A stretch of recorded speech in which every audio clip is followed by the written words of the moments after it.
When the envelope arrived, Marcus didn't open it right away. He stood in his kitchen, still holding the torn piece of bread he'd been sharing with the little boy sleeping on his couch, and stared at the return address. His hands were shaking. Because the name on that envelope belonged to someone who could change everything, and Marcus had no idea. If this story is already pulling you in, you're going to want to stick around, because what unfolds next will leave you speechless. Make sure to hit that subscribe button on Sage Stories, drop a like, and tell us in the comments what you think. Now, let's get into it. Marcus Dean had spent the last 4 years building a life out of the wreckage of his own.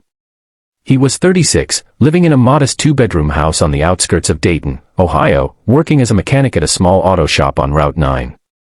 It wasn't glamorous. It wasn't loud or exciting. It was steady, honest work, and after everything he'd been through, steady was exactly what he needed.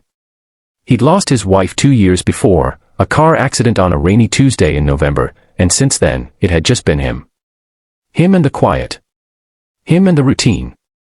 Wake up. Coffee. Work. Come home. Sleep. Repeat. He didn't complain about it, not out loud anyway.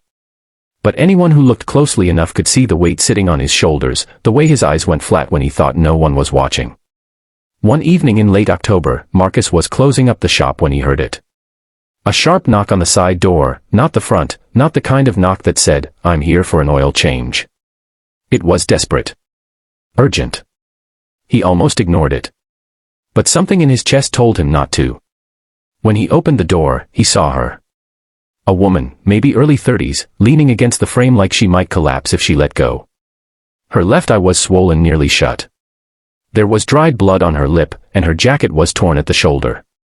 Behind her, half hidden in the shadows of the alley, stood a boy. He looked about 7 or 8. Thin. Dark hair. Wide, terrified eyes that were locked on Marcus with the kind of fear that no child should ever carry. Marcus didn't ask a single question at first. He just stepped aside and said, "Come in. It's cold out there." That was it. That was the whole invitation. The woman, her name was Diana, stumbled inside, pulling the boy close to her. Marcus guided them to the small break room at the back of the shop, turned on the space heater, and handed them a blanket without a word. He sat down across from them, gave them a minute, and then quietly asked if they needed water. Diana nodded. The boy, his name was Eli, just stared at the floor. It took about 20 minutes before Diana started talking. She explained that she and Eli had been living with her in-laws for the past year, ever since her husband had left. She said it was supposed to be temporary. A place to get back on her feet. But her in-laws, her husband's parents, had made it very clear from the beginning that they didn't consider Eli to be family. They tolerated him at best. And when Diana started speaking up, started pushing back, they turned on her. That night, her father-in-law had grabbed her arm hard enough to leave bruises. She'd tried to leave earlier, she said, but they'd taken her car keys. They'd taken her phone. When she finally found a moment, she grabbed Eli and ran. They'd been walking for almost 2 hours before they found the shop. Marcus listened to every word without interrupting. When she finished, he didn't offer advice or ask why she hadn't gone to the police sooner or any of the things people usually say when they hear a story like this. Instead, he said, "You're staying here tonight. Both of you. And tomorrow, we figure out the next step together." Diana looked at him like he'd just spoken a foreign language she hadn't heard in years. Kindness. She'd forgotten what it sounded like. That first night, Marcus gave up his own bed and set up the couch for Diana and Eli. He made sure the door was locked twice, checked the windows, and left a glass of water on the coffee table. Before he turned off the light, Eli looked up at him and asked in a whisper, "Are you going to make us leave in the morning?"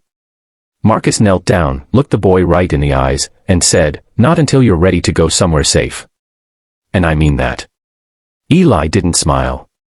But something in his expression shifted, just slightly, like a wall had cracked open just enough to let a little light through. Over the next few days, Marcus helped Diana get a restraining order filed.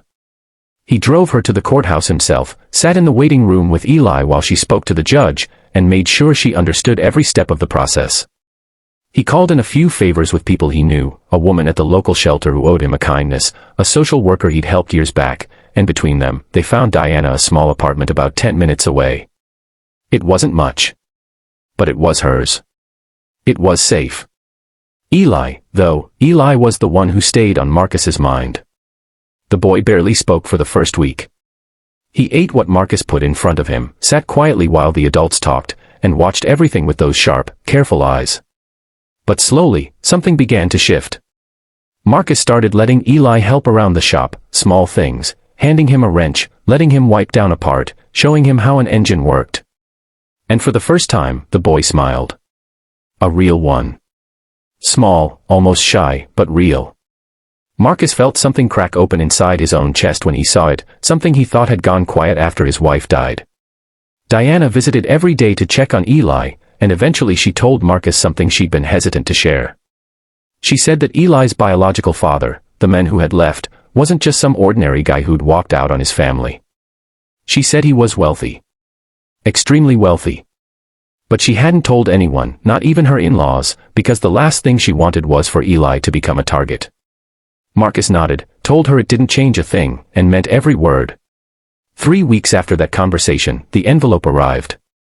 Marcus stood in his kitchen, bread in hand, and stared at it. The return address was a law firm in New York City. He opened it carefully. Inside was a single letter, typed on heavy cream paper. It explained that Eli's father had recently passed away. And that Eli, little Eli, the quiet boy sleeping peacefully on Marcus's couch for the first time in weeks, was the sole heir to an estate valued at over $2 billion. Marcus read the letter twice. Then he set it down on the counter. He looked over at Eli, curled up under the blanket with one hand tucked under his cheek, completely at peace. And Marcus made a decision right then and there. He wasn't going to let this change anything.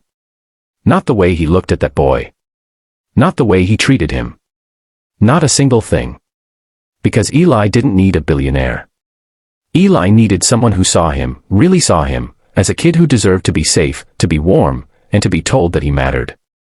And Marcus had already been doing that from the very first night. He folded the letter, placed it back in the envelope, and set it aside to handle in the morning.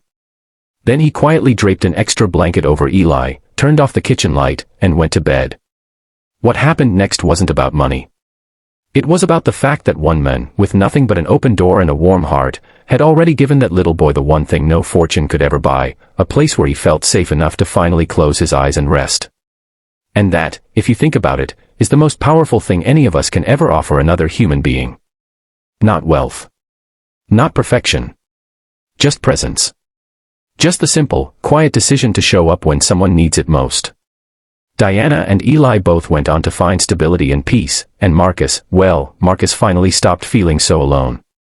Sometimes the greatest kindness doesn't come with a grand gesture. It comes with an open door, a warm blanket, and the words, "You're not going anywhere."